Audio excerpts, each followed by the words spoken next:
Assalamualaikum warahmatullahi wabarakatuh. Alhamdulillahi rabbil alamin wa bihi nasta'in ala umurid dunya waddin. Wassalatu wassalamu ala nabiyyina Muhammadin wa ala alihi wa ashabihi wa man tabi'ahum bi ihsanin ila yaumiddin. Wa la udwana illa 'alal zalimin wa la 'aqibatu lil muttaqin. Asyhadu an la ilaha illallah wahdahu la syarika lah iqraran bihi wa tauhida wa asyhadu anna Muhammadan abduhu wa rasuluhu la nabiyya ba'dah sallallahu alaihi wa sallam tasliman mazidan. Allahumma salli wa sallim ala nabiyyina Muhammadin wa ala alihi wa ashabihi wa man tabi'ahum bi ihsanin ila yaumiddin. Allahumma 'allimna ma yanfa'una wanfa'na bima 'allamtana amin ya rabbal alamin. Kaum muslimin dan kaum muslimat, bapak-bapak, ibu-ibu yang dimuliakan Allah Subhanahu wa taala, kita bersyukur dan kita memuji Allah Subhanahu wa taala atas limpahan nikmat demi nikmatnya kepada kita semuanya. Dan yang terbesar dari seluruh nikmat tersebut adalah ketika Allah Subhanahu wa taala memilih kita menjadi bagian daripada orang-orang yang memeluk agamanya. Dan kita bermohon kepada Allah Subhanahu wa taala agar Allah Subhanahu wa taala mengokohkan kita di atas agamanya sampai ajal itu menjemput kita. Karena sesungguhnya tidak ada agama yang diridhoi di sisi Allah Subhanahu wa taala kecuali al-Islam. Dan kenyataannya tidak semua orang, tidak semua hamba-hamba Allah Subhanahu wa taala Allah Subhanahu wa taala berikan nikmat terbesar ini. Diberi nikmat hidayah di atas keislaman. Iya. Karenanya seorang ulama mengatakan yang maknanya adalah sejelek apapun seorang mukmin, iya, ketika dia mati sebagai seorang mukmin itu tetap lebih baik dibandingkan dia mati di atas kekufuran. Maka kita sekali lagi bermohon kepada Allah Subhanahu wa taala agar melanggengkan nikmat keislaman ini sampai ajal menjemput kita dan kita menghadap Allah Subhanahu wa taala sebagai bagian dari kaum muslimin, orang-orang yang berserah diri kepada Allah Subhanahu wa taala. Kaum muslimin dan kaum muslimat yang dimuliakan Allah Subhanahu wa taala, kemudian salawat dan salam semoga senantiasa tercurahkan kepada junjungan kita, manusia terbaik di sisi Allah Subhanahu wa taala, Nabi kita Muhammad ibnu Abdullah sallallahu alaihi wasallam. Begitu juga kepada keluarganya, kemudian para sahabatnya dan setiap orang yang setia di atas ajaran beliau sallallahu alaihi wasallam sampai hari kiamat nantinya. Kaum muslimin dan kaum muslimat yang dimuliakan Allah Subhanahu wa taala, merupakan kegembiraan tersendiri bagi saya pribadi dan juga teman-teman bisa duduk ya di tengah-tengah bapak dan ibu sekalian. Bagi saya pribadi ini adalah kunjungan untuk yang pertama kalinya ya. Adapun dengan Ahlu Bait, dengan Haji Jais, saya sudah mengenal lama. Nah, beliau itu sering hadir di kajian-kajian kita di Kota Pinang. Mudah-mudahan sebagaimana Allah Subhanahu wa taala mengumpulkan kita di rumah ini, di majelis ilmu yang insya Allah berbarokah ini, kelak Allah Subhanahu wa taala juga mengumpulkan kita di surganya. Kaum muslimin dan kaum muslimat yang dimuliakan Allah Subhanahu wa taala, sebenarnya asalnya yang akan hadir di sini untuk memberikan tausiah kepada bapak dan ibu sekalian adalah salah seorang ustadz kita, ya, Ustadz Muhammad Ali Zahar hafizahullah ta'ala. Beliau salah seorang pengajar di pondok pesantren kita, Pondok Khulafaur Rasyidin. Tetapi pada malam hari ini ada jadwal mengajar beliau yang tidak bisa ditinggalkan.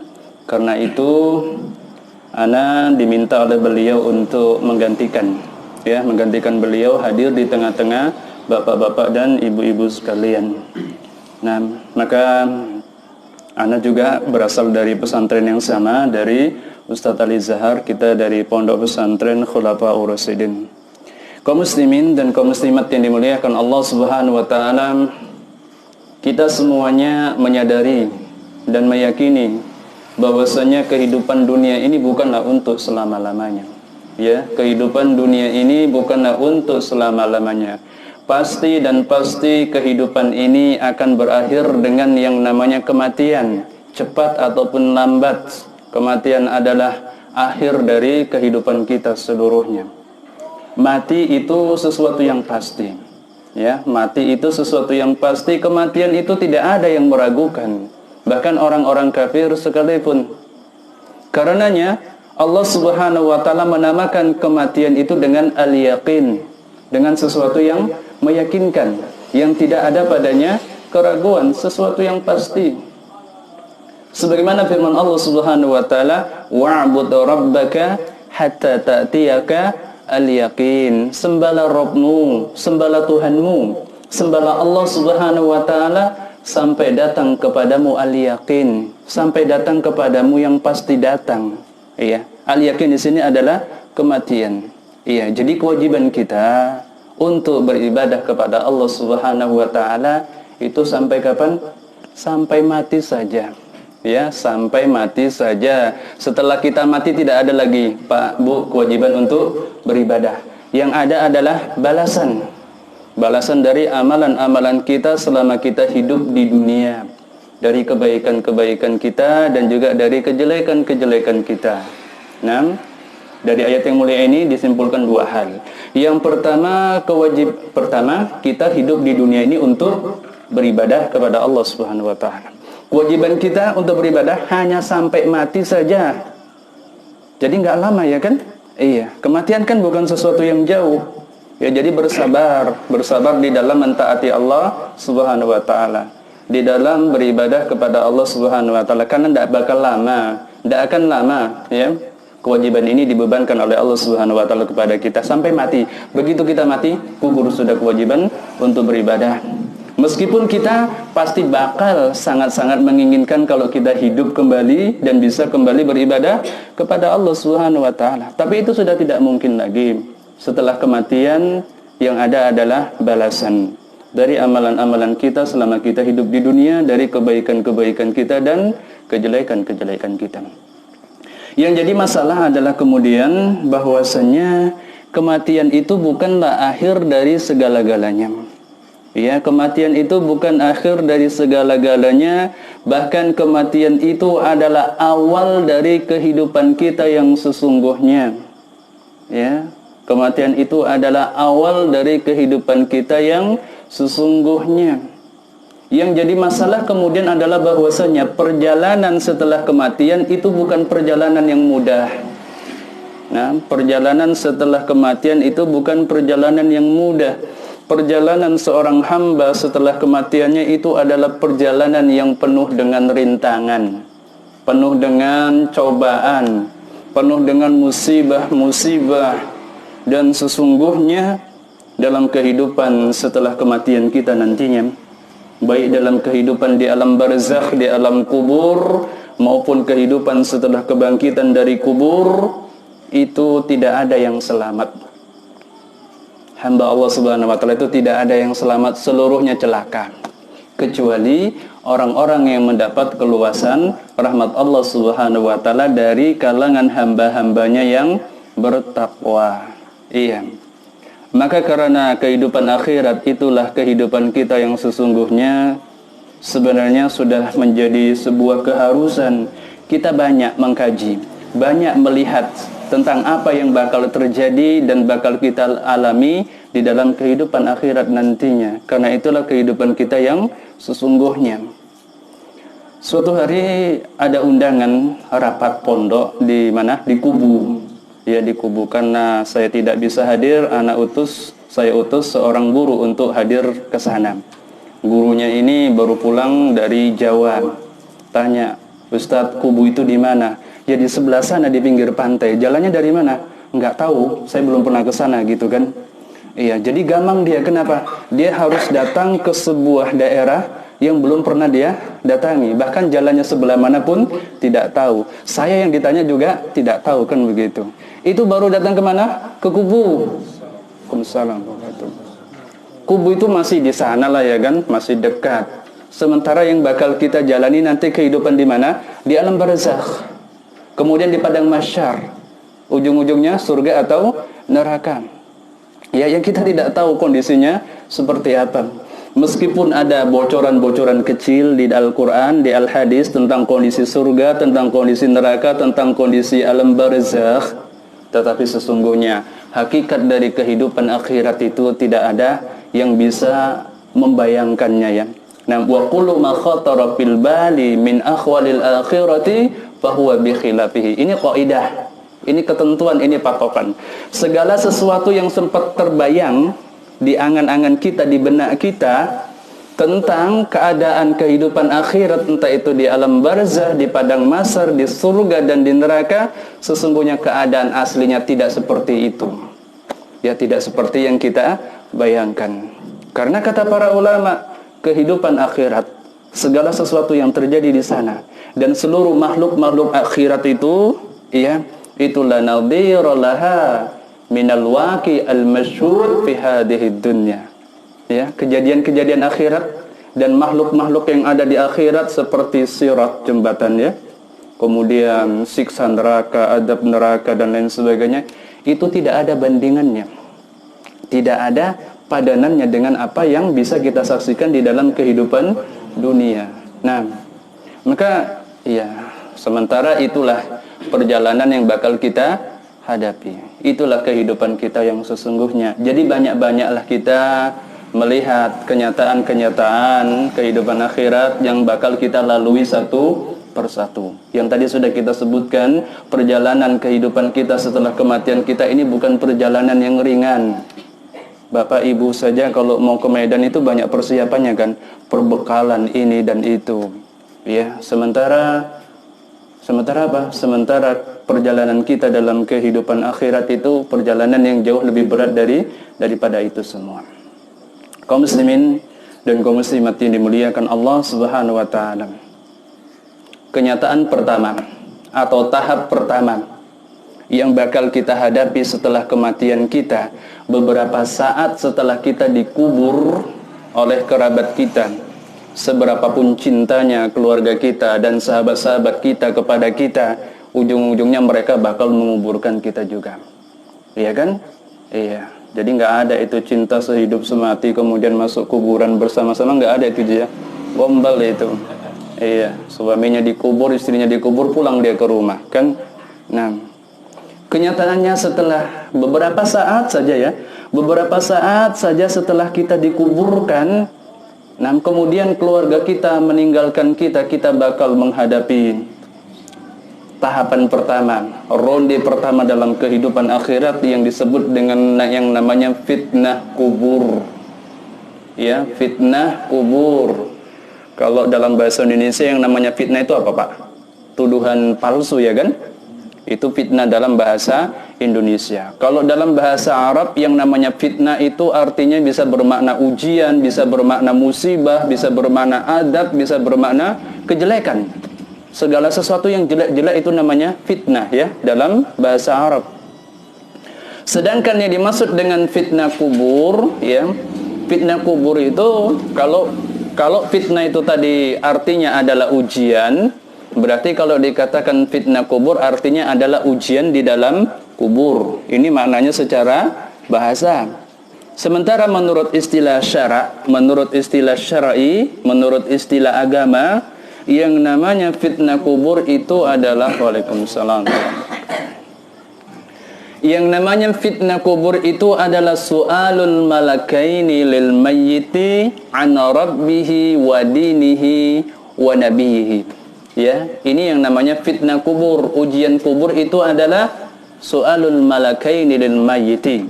Pertanyaan dua orang malaikat kepada si mayit. Pertanyaan dua orang malaikat kepada si mayit an rabbihi wa dinihi wa nabiyihi, tentang siapa Tuhannya, apa agamanya dan siapa nabinya. Ya, ini yang bakal dipertanyakan kepada kita. Nah, ini yang bakal dipertanyakan kepada kita. Makanya dengan kata lain bisa kita analogikan sebenarnya kita hidup di dunia ini, Pak, Bu, kita hidup di dunia ini seperti anak sekolah. Anak sekolah itu belajar, ujungnya apa? Ujian. Setelah naik ujian, naik kelas atau tidak naik kelas, lulus atau tidak lulus. Begitu juga kita hidup ini ya. Kita hidup di dunia ini kayak kita ini seperti anak sekolah. Begitu masuk kubur, dikubur langsung ujian. Yang menguji 2 orang malaikat. Pertanyaannya cuma 3. Siapa Tuhan kita, apa agama kita, dan siapa Nabi kita. Yang bapak ibu seluruhnya saat ini ya, saat ini sudah tahu jawabannya. Ya kan? Tahu jawabannya kan? Tetapi nanti ketika ditanya oleh 2 orang malaikat belum tentu bisa jawab. Dan tidak ada yang bakal bisa menjawab kecuali orang-orang yang dikokohkan hatinya dan lisannya oleh Allah Subhanahu wa taala. Sebagaimana firman Allah Subhanahu wa taala, "Yutsabbitullahu alladziina aamanu bil qauli ats-tsabit." Allah Subhanahu wa taala itu bakal mengokohkan hati dan lisan orang-orang beriman ya dengan kalimat yang kokoh. Kalimat yang kokoh ini kalimat tauhid, termasuk diantaranya adalah kemampuan untuk menjawab pertanyaan 2 orang malaikat tadi. Iya, bapak-bapak dulu ketika akad nikah disuruh baca syahadat, Pak ya. Iya. Ada nggak yang gagal? Ada yang gagal disuruh ngulang? Yang nyuruh siapa? Petugas KUA ya kan? Nah, petugas KUA. Bapak-bapak waktu masih SD udah hafal kalimat syahadat itu? Sudah ya? Sudah. Begitu dihadapkan kepada petugas KUA, cuma disaksikan oleh para tetangga, gagal. Ya. Ini pertanyaannya di mana? Pertanyaannya di kubur yang menanya 2 orang malaikat yang bengis. Ya, 2 malaikat yang bengis. Iya. Yang melihat tampangnya saja mungkin jantung kita sudah copot.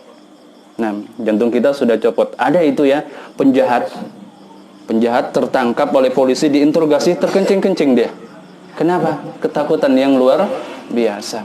Kita bayangkan ketika kita nanti di kubur kita, kemudian kita ditanya oleh 2 malaikat ya, yang bengis ini tadi. Munkar, Nakir namanya ya. Nah, itu secara bahasa Pak, itu kira-kira yang satu itu maknanya serem, yang satu ya kurang lebih seperti itu. Munkar dan Nakir itu bengis dan sadis gitulah, kurang lebihnya seperti itu. Nah, tidak ada yang bisa menjawab ketiga pertanyaan ini kecuali orang-orang yang bertakwa kepada Allah Subhanahu wa taala. Masalahnya kemudian kalau kita dulu sekolah nggak lulus dalam ujian, cuma nggak naik kelas atau nggak lulus sekolah ya kan? Ini kita kalau sampai tidak bisa menjawab pertanyaan 2 orang malaikat, akibatnya bukan cuma nggak naik kelas atau tidak lulus sekolah, tapi akibatnya kita bakal menghadapi kenyataan pahit berikutnya. Apa itu? Kita harus menanggung adab kubur. Ya, adab kubur.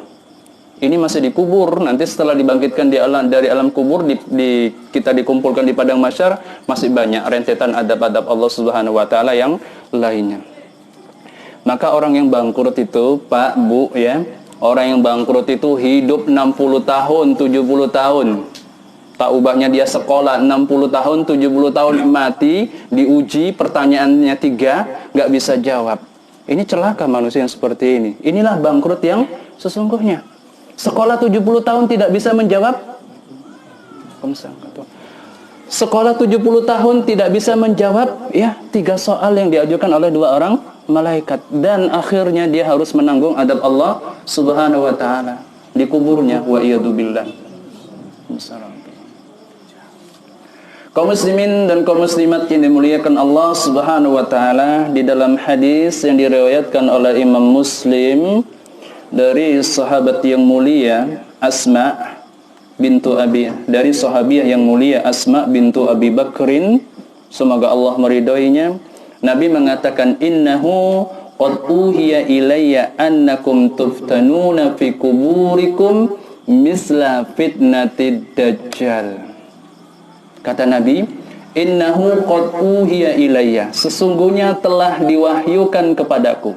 Sesungguhnya telah diwahyukan kepadaku, kata Nabi. Apa yang diwahyukan kepada beliau? Innakum tuftanuna fi kuburikum, bahwasanya kalian itu bakal difitnah di kubur-kubur kalian. Apa tadi fitnah? Ditanya oleh 2 orang malaikat yang bengis tadi ya. Ini Nabi bersumpah, sesungguhnya kalian bakal difitnah di kubur-kubur kalian.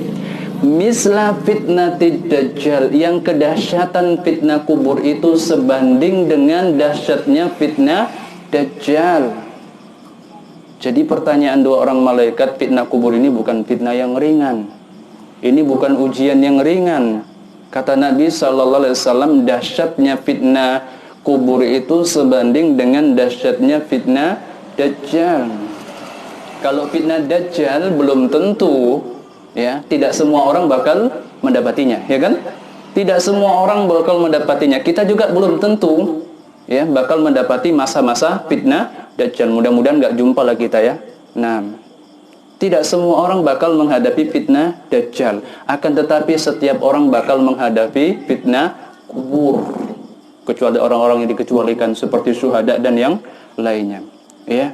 Kemudian kalau fitnah Dajjal itu dihadapi oleh manusia secara bersama-sama, kita tidak sendirian. Sementara fitnah kubur ini kita hadapi seorang diri saja di sana, ya.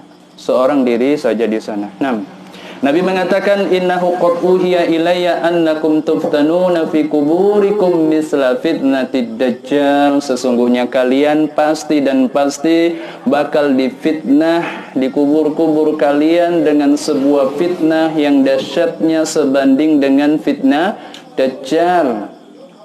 Sementara Nabi sallallahu alaihi wasallam juga bersabda, juga bersabda, "Ma baina khalqi Adam ila qiyamis sa'ah amrun akbaru min fitnatid Dajjal." Apa kata Nabi? Tidak ada peristiwa yang lebih besar, musibah yang lebih dahsyat sejak diciptakannya Adam sampai nanti tegaknya hari kiamat melebihi fitnah Dajjal. Ya, jadi peristiwa terbesar, fitnah terbesar, musibah terbesar yang bakal terjadi di muka bumi ini sejak diciptakannya bapak kita Adam sampai tegaknya hari kiamat nanti adalah fitnah Dajjal. Sementara tadi Nabi mengatakan apa? Fitnah kubur itu sebanding dahsyatnya dengan fitnah Dajjal, ya. Fitnah kubur itu sebanding dengan fitnah Dajjal. Terkait dengan fitnah Dajjal, Nabi SAW mengatakan, "Man sami'a bihi falyana." Siapa di antara kalian yang qadarullah nanti mendengar Dajjal sudah mulai datang, ya, terdengar Dajjal sudah sampai di mana, Pak? Sampai di pokoknya dia sudah mendengar khabar bahwasanya Dajjal itu sudah mendekat, falyana ai ibta'id. Fal yabta'id, hendaknya dia menyingkir. Tidak usah akal-akalan pengen berjumpa, kemudian apalagi adu argumentasi dengannya dan lain sebagainya. Pokoknya kalau sudah dengar Dajjal itu bakal datang, dia harus menyingkir. Nah, karena kalau dia jumpa, pasti dia akan menjadi pengikutnya. Ya, man sami'a bihi falyana ay falyabta'id. Siapa yang mendengar Dajjal itu sudah datang, hendaknya dia menyingkir. Faman adrakahu falyaqra alaihi fawatiha suratil kahfi. Akan tetapi siapa yang qadarullah ternyata berjumpa dengan Dajjal, ini kata Nabi, ya, siapa yang qadarullah ternyata berjumpa dengan Dajjal, hendaknya dia membaca awal-awal surah Al-Kahfi. Nah, membaca awal-awal surah Al-Kahfi. In yakhruj wa ana fikum fa ana hajijuhu dunakum. Kalaulah Dajjal itu keluar sementara aku masih ada di tengah-tengah kalian, kata Nabi. Kalaulah Dajjal itu keluar sementara aku masih ada di tengah-tengah kalian, maka aku yang akan melindungi kalian darinya. Nabi masih ada sekarang? Tidak ada, ya. Kemudian wa in yakhruj walastu fikum. Tetapi kalau nanti dia datang ternyata aku sudah tidak ada lagi di tengah-tengah kalian, famru'un hajijun nafsihi, maka tiap-tiap orang melindungi dirinya sendiri-sendiri. Ini luar biasanya fitnah Dajjal, ya, luar biasanya fitnah Dajjal, fitnah terbesar yang bakal terjadi di muka bumi ini. Dan fitnah kubur itu sebanding, ya, atau beda-beda tipis dahsyatnya dengan fitnah Dajjal. Makanya Nabi SAW mengajarkan kepada kita ketika kita selesai tasyahud akhir sebelum salam untuk berlindung dari 4 hal, kan? Nah, berlindung dari apa itu? Dari azab kubur, dari azab neraka, dari fitnah Dajjal dan fitnah kubur. Gitu kan? Satu paket. Berlindung kepada Dajjal dan berlindung dari fitnah Dajjal dan berlindung dari apa? Dari fitnah kubur, itu jadi satu paket. Kata Nabi SAW, man tashahada falyata'awwad, idza tashahada ahadukum falyata'awwad min arba'. Apabila salah seorang di antara kalian tasyahud, maksudnya tasyahud akhir, ya, hendaknya dia berlindung dari 4 hal. Nah, min fitnati jahannam, wa min fitnati al-qubur, wa min fitnati min adabi jahannam, wa min adabil qabr, wa min fitnati mahya wal mamat, wa min syarri fitnati masihi ad-dajjal. Ya. Kemudian terkait dengan doa ini, di sana ada perbedaan pendapat di kalangan para ulama. Kalau jumhur ulama, mayoritas ulama, kebanyakan ulama mengatakan ini hukumnya sunnah muakkadah. Ya, ini hukumnya sunnah muakkadah. Jadi nggak dibaca juga tidak apa-apa ya, tidak merusak sholat seseorang. Tetapi sebagian ada yang mengatakan ini hukumnya wajib, karena datang dalam bentuk fi'il amr, kata perintah, dan asalnya perintah itu menunjukkan wajib ya. Idza tashahhada ahadukum falyata'awwad min arba'. Apabila salah seorang di antara kalian bertasyahud, hendaknya dia berlindung dari 4 hal. Nah, dan yang kita pilih adalah pendapat jumhur ulama, ini hukumnya sunnah muakkadah, tapi sebaiknya jangan ditinggalkan. Ya, jangan ditinggalkan karena faedahnya sangat besar. Berlindung dari adab kubur, azab neraka, fitnah fitnah dajjal, dan fitnah hidup dan mati. Nah, fitnah hidup dan mati di sana termasuklah di dalamnya fitnah dajjal dalam kehidupan, dan fitnah kubur di dalam setelah kematian. Nah, kaum muslimin dan kaum muslimat yang dimuliakan Allah Subhanahu wa taala, kemudian Nabi kita sallallahu alaihi wasallam bersabda, innal 'abda idza wudi'a fi qabrihi, sesungguhnya seorang hamba apabila dia telah diletakkan di kuburnya, ya. Sesungguhnya seorang hamba apabila dia telah diletakkan di kuburnya, wa tawalla anhu ashabuhu, kemudian orang-orang meninggalkannya, keluarganya meninggalkannya, teman-temannya meninggalkannya. Naam, innahu la yasma'u qur'a ni'alihim, maka ketika itu sungguh si mayit itu mendengar bunyi atau derap dari sendal-sendal mereka. Ya. Orang-orang yang mengantarnya dan menguburkannya pulang, dia dengar ya suara sendalnya. Antum pikir enggak sedih itu begitu ya? Ya, ditinggal sendirian, keluarganya pulang, sahabat-sahabatnya juga pulang, dia dengar suara sendalnya. Kemudian ya, la yasma'u qur'ani 'alihim, sungguh dia si mayit itu benar-benar mendengar suara sendal-sendal mereka ketika meninggalkannya. Qal, Nabi melanjutkan, ya'tihi malakani, ketika itulah dia didatangi oleh 2 orang malaikat. Nah, 2 orang malaikat. Kapan malaikat datang? Setelah dia dikubur dan orang-orang meninggalkannya. Nah, yang perlu dijelaskan di sini Nabi Shallallahu Alaihi Wasallam hanya ingin menyebutkan bahwasanya malaikat itu datang tidak lama setelah si mayat dikuburkan. Kalaupun dia itu tidak ditinggalkan oleh keluarganya, dia tetap didatangi oleh malaikat, ya. Dia tetap didatangi malaikat. Maka keyakinan sebagian masyarakat kita yang mengatakan bahwasanya 2 malaikat ini baru akan datang dan menanyainya setelah 7 langkah terakhir dari orang terakhir yang meninggalkannya, itu tidak ada dasarnya, yaitu hanya cerita dari mulut ke mulut. Yang benar bahwasanya malaikat itu akan datang tidak berapa lama setelah dia dikuburkan, sama saja dia ditinggalkan oleh orang-orang atau dia tetap ditunggu di situ. Dan kemudian para ulama menyebutkan juga penyebutan fitnah kubur, ujian kubur ini bi'atibaril umum. Ini dilihat dengan kondisi umum. Maksudnya apa? Umumnya orang itu kalau meninggal dunia dikubur, ya kan? Iya, umumnya orang itu kalau meninggal dunia dikubur, tapi bukan berarti yang tidak dikubur tidak didatangi malaikat. Sama saja. Misalnya dia diterkam binatang buas, dimakan buaya, mati dia di perut ikan kan? Atau di perut buaya. Atau jatuh dia dari pesawat hancur, berkeping-keping jasadnya. Apakah kemudian dia tidak mendapatkan adab kubur? fitnah kubur tetap dapat. Ya, penyebutan apa tadi? Fitnah kubur ini hanya berdasarkan kondisi umum. Umumnya orang itu kalau meninggal dunia dikubur, bukan berarti kemudian kalau tidak dikubur tidak didatangi oleh malaikat. Maka hakikat dari fitnah kubur atau ujian kubur itu adalah fitnatul barzakh. Ya, fitnah barzakh, fitnah alam barzakh. Sama saja orang itu dikubur atau tidak dikubur, kalau sudah mati dia berpindah ke alam barzakh. Apa itu barzakh? Barzakh itu secara bahasa, menurut bahasa Arab, yang namanya barzakh itu adalah al-ha'il baina syai'ain. Itu barzakh, sekat atau pemisah antara dua hal. Ya. Ini ada tanah, di sini ada tanah, di sini dibangun tembok. Nah, maka tembok ini adalah barzakh, ha'il, pemisah antara keduanya. Ini makna barzakh secara bahasa.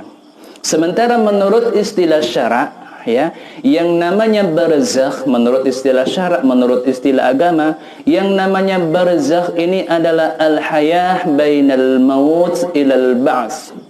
Kehidupan setelah kehidupan antara setelah kematian sampai nanti si mayit ini dibangkitkan. Itu kehidupan barzakh, ya. Kita meninggal dunia sampai nanti kita dikubur dibangkitkan oleh Allah Subhanahu wa taala, dihidupkan untuk kedua kalinya setelah tiupan sangkakala yang kedua. Itulah yang namanya alam barzakh. Kenapa dinamakan alam barzakh? Karena alam kubur ini itu memisahkan antara kehidupan dunia dan kehidupan akhirat. Ya. Allah Subhanahu wa taala berfirman, "Wa mi waraihim barzakhun ila yaumi yub'atsun." Apa kata Allah? Mi waraihim barzakhun ila yaumi yub'atsun. Di belakang kematian mereka, setelah kematian mereka itu ada barzakh. Ada alam pemisah antara dia dengan kehidupan akhiratnya, ila yaumi yub'atsun, sampai hari mereka itu dibangkitkan oleh Allah Subhanahu wa taala. Itu alam barzakh. Nah, itu alam barzakh, antara kematian sampai hari kebangkitan. Nah, sampai hari kebangkitan. Kaum muslimin dan kaum muslimat yang dimuliakan Allah Subhanahu wa taala. Jadi fitnah kubur itu fitnah barzakh. Siapapun orangnya pasti akan mengalaminya. Begitu juga dengan adab dan nikmat kubur.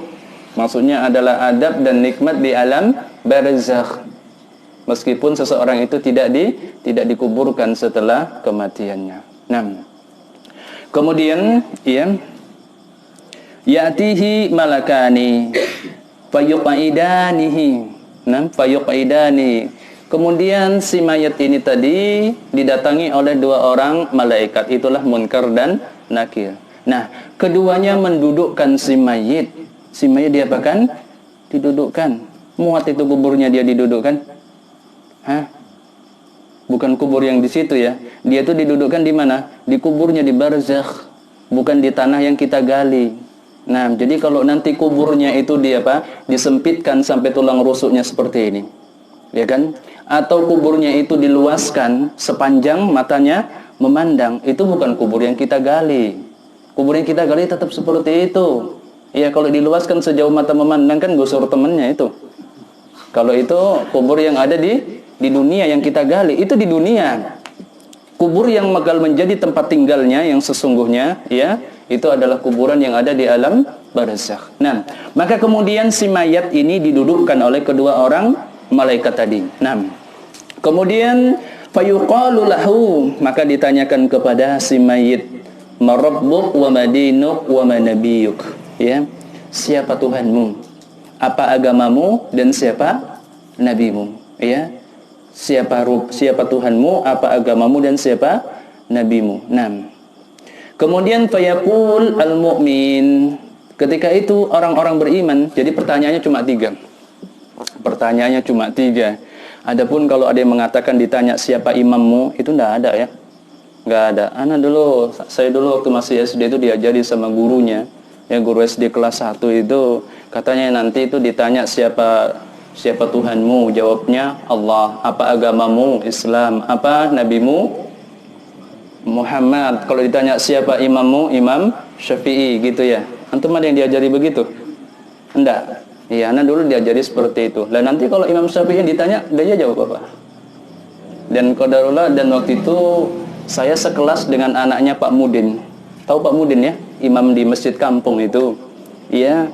Setahu dia yang namanya imam itu adalah imam masjid ya. Bapaknya kebetulan Pak Mudin kan imam masjid kampung, namanya Pak Semin, ya orang Jawa. Jadi ketika ditanya, dia tes gitu ya kan, siapa Tuhanmu? Allah katanya. Apa agamamu? Islam. Siapa nabimu? Muhammad. Ditanya siapa imammu? Semin katanya. Ya, bapaknya maksudnya kan. Nah, Allah musta'an. Jadi yang akan ditanya itu cuma 3 ya. Siapa Rabbmu atau siapa Tuhanmu, kemudian apa agamamu, dan siapa nabimu. Fayaqulul mu'min, maka orang-orang yang beriman, yang kokoh di dalam keimanan akan mengatakan Rabbi Allah wal Islamu dini wa Muhammadun sallallahu alaihi wasallam nabiyyi. Ya, orang-orang beriman akan menjawab dengan mantap, Tuhanku adalah Allah. Islam itu agamaku, dan Muhammad sallallahu alaihi wasallam itu adalah nabiku. Ya, ini jawabannya orang-orang yang beriman. Nah, kemudian wa amal murtab, adapun orang-orang yang ragu. Siapa? Orang-orang yang ragu. Di sini tidak disebut orang kafir. Orang kafir tidak usah dibahas. Mereka tidak bakal bisa jawab. Tapi di sini dikatakan orang yang ragu. Siapa ini orang yang ragu? Beriman tidak dia ini? Beriman, tapi tidak kokoh keimanannya. Ya, maka dikatakan orang-orang yang ragu. Bapak Ibu kan semuanya pernah ujian ya, pernah ujian. Kita itu kadang kalau ujian, ketika dihadapkan dengan soal, dengan mantap kita jawab, karena kita yakin itu jawabannya benar, ya kan? Kita jawab A, yakin kita 100% itu jawabannya benar. Ini orang yang kokoh dalam keimanannya ya.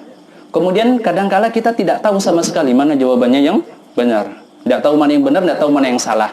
Pokoknya blank begitu kan? Dan ada kalanya kita ragu. Ya, ada kalanya kita ragu, kayaknya ini, tapi mungkin benar, mungkin tidak. Maka orang-orang yang asalnya dia beriman, ketika dia ditanya di kubur, ada seperti ini keadaannya, murtad, ragu dia. Kalau orang yang bertakwa tadi mantap dia menjawabnya, Tuhanku adalah Allah, Islam itu agamaku, dan Muhammad SAW adalah nabiku. Ini orang yang ragu, dia bisa jawab tapi dia tidak yakin. Nah, wa amal murtab fayaqul, adapun orang-orang yang ragu dia mengatakan gitu ya. Ini ungkapan untuk seseorang yang mau mengucapkan sesuatu tapi kok kayaknya sulit untuk diucapkan. Dia penuh dengan keraguan. Kemudian dia mengatakan la adri, aku tidak tahu. Naam, aku tidak tahu.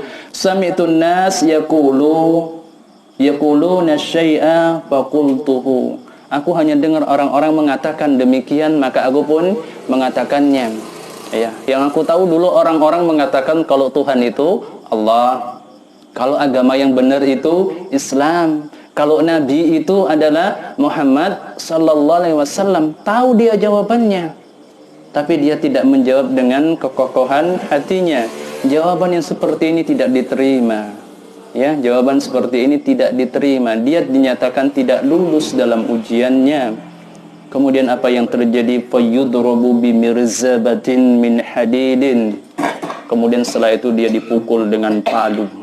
Ya, dia dipukul dengan palu min hadid, palunya dari besi. La yahmiluha ahlu Mina. Yang palu ini tidak mampu untuk dipanggul oleh seluruh penduduk Mina. Ya, dia dipukul dengan palu yang terbuat dari besi, yang palunya itu tidak mampu dipanggul oleh seluruh penduduk Mina.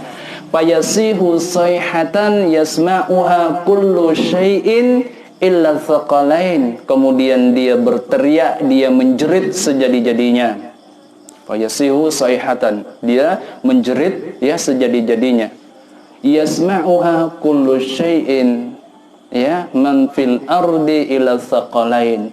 Jeritanya itu didengar oleh segala sesuatu yang ada di muka bumi ini kecuali jin dan manusia. Ya, makanya kita tidak pernah dengar karena kita apa? Karena kita manusia. Nah, gitu ya. Jeritanya itu didengar oleh segala sesuatu kecuali oleh bangsa jin dan manusia.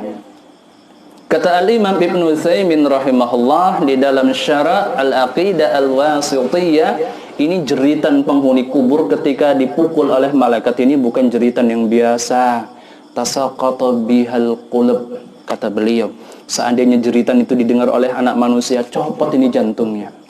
Nah, copot ini jantungnya. Dan wanita-wanita itu bakal stres kalau seandainya mereka mampu untuk mendengarnya. Nah, maka ini salah satu hikmah dari Allah Subhanahu wa taala, kenapa Allah Subhanahu wa taala tidak memperdengarkan jeritan adab kubur kepada kita, karena kita tidak bakal mampu untuk mendengarkannya. Nabi sallallahu alaihi wasallam suatu hari pernah berkata kepada para sahabat-sahabatnya, laula alla tadafanu la da'awtullaha an yusmi'ukum adzabal qabri. Ya, kata Nabi sallallahu alaihi wasallam, seandainya bukan karena aku khawatir nanti sebagian kalian tidak mau menguburkan sebagian yang lainnya, ya, seandainya bukan aku khawatir nanti kalian tidak mau menguburkan teman kalian yang mati, la da'awtullaha an yusmi'ukum adzabal qabri, maka sungguh aku akan berdoa, aku akan meminta kepada Allah Subhanahu wa taala agar Dia memperdengarkan untuk kalian adab kubur. Nah, kaum muslimin yang dimuliakan Allah Subhanahu wa taala. Ini kenyataan yang bakal kita hadapi. Ya, cuma ada dua kemungkinan, kita lulus atau tidak lulus dalam ujian ini. Nah, kita lulus atau kita tidak lulus dalam ujian ini. Kemudian kita baca keterangan berikutnya. Ya, ini agak mirip. Innal mayyita idza wudi'a fi qabrihi wa tawalla anhu ashabuhu innahu la yasma'u khafqa ni'alihim. Sesungguhnya mayit. Kalau tadi kan sesungguhnya hamba ya. Sekarang dikatakan mayit. Sesungguhnya seorang mayit, orang yang telah meninggal dunia, apabila dia diletakkan di kuburnya kemudian orang-orang meninggalkannya, maka sungguh dia mendengar derap langkah sendal-sendal mereka. Iya. Kemudian atahu malakani fayuqaidanihi fayaqulani lahu. Setelah itu dia akan didatangi oleh dua orang malaikat, kemudian mendudukkannya dan menanyainya. Nah, apa pertanyaannya? Ma kunta taqulu fi hadzal rajul Muhammadin sallallahu alaihi wasallam. Ya. Apa kata kedua malaikat tadi? Apa pendapatmu tentang laki-laki yang bernama Muhammad? Pernah dengar orang yang namanya Muhammad? Pernah. Terus apa pendapatmu tentang dirinya? Ya, kita ditanya tentang Nabi kita sallallahu alaihi wasallam. Nah, apa pendapatmu tentang laki-laki yang bernama Muhammad? Nah, kemudian ya, fa amal mu'min fayaqul, maka ketika itu kalau dia orang beriman maka dia akan mengatakan asyhadu annahu abdullahi wa rasuluh. Aku bersaksi bahwasanya laki-laki yang bernama Muhammad itu, ya, yang dia sendiri tidak pernah melihatnya kan? Bapak semua tidak pernah melihatnya, ibu juga tidak pernah melihatnya. Tetapi karena ketika ditanya oleh si dua orang malaikat ini tadi di kuburnya, apa pendapatmu tentang laki-laki yang bernama Muhammad? Ya, orang beriman akan mengatakan asyhadu annahu abdullahi wa rasuluh. Aku bersaksi kalau laki-laki yang bernama Muhammad itu adalah hamba Allah dan Rasul Allah. Nah, kemudian Nabi mengatakan fayaqul. Kemudian salah seorang di antara malaikat tadi mengatakan undur ila maq'adika min nar qad abdalakallahu bihi maq'adan minal jannah. Setelah orang beriman ini tadi sukses menjawab pertanyaan malaikat atau memberikan kesaksian yang benar tentang laki-laki yang bernama Muhammad sallallahu alaihi wasallam, dikatakan kepada si mayit ini tadi, lihat itu neraka. Itu adalah neraka yang sudah dipersiapkan untukmu akibat dari dosa-dosamu. Ya, lihat itu neraka, lihat isinya, apa yang ada di sana itu adalah tempat yang telah disediakan untukmu akibat dari dosa-dosamu. Allah telah menggantinya dengan tempat tinggal di surga. Paham maknanya Pak Bu ya? Jadi diperlihatkan kepadanya, sebenarnya kamu aslinya di sana, ya, cocoknya di sana di neraka akibat daripada dosa-dosamu. Tetapi ya, karena kesaksianmu telah diterima, Allah Subhanahu wa taala telah menggantinya dengan tempat tinggal di surga agar si hamba ini lebih bersyukur kepada Allah Subhanahu wa taala. Diampuni dosa-dosanya. ya, dosa-dosanya yang seharusnya diganti dengan adab Allah Subhanahu wa taala di nerakanya dihapus, kemudian ditebus oleh Allah Subhanahu wa taala dengan surga.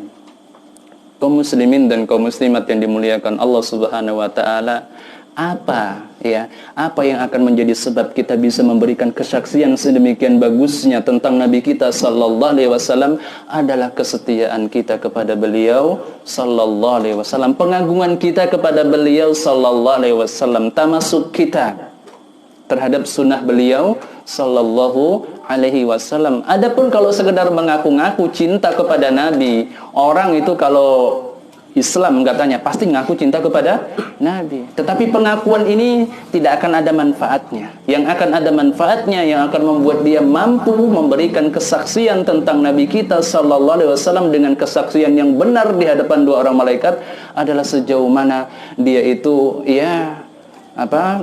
menjaga ajaran dari Nabi kita sallallahu alaihi wasallam, setia di atas sunnah beliau sallallahu alaihi wasallam.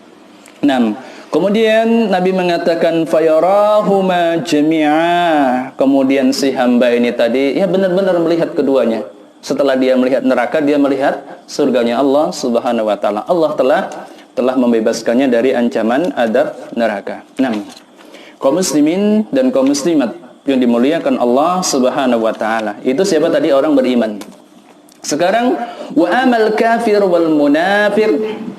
Adapun orang-orang kafir dan orang-orang munafik, fayaqulani lahu, maka kedua malaikat tadi akan bertanya kepadanya, ma kunta taqulu fi hadzal rajul Muhammad sallallahu alaihi wasallam, apa pendapatmu tentang laki-laki yang bernama Muhammad sallallahu alaihi wasallam?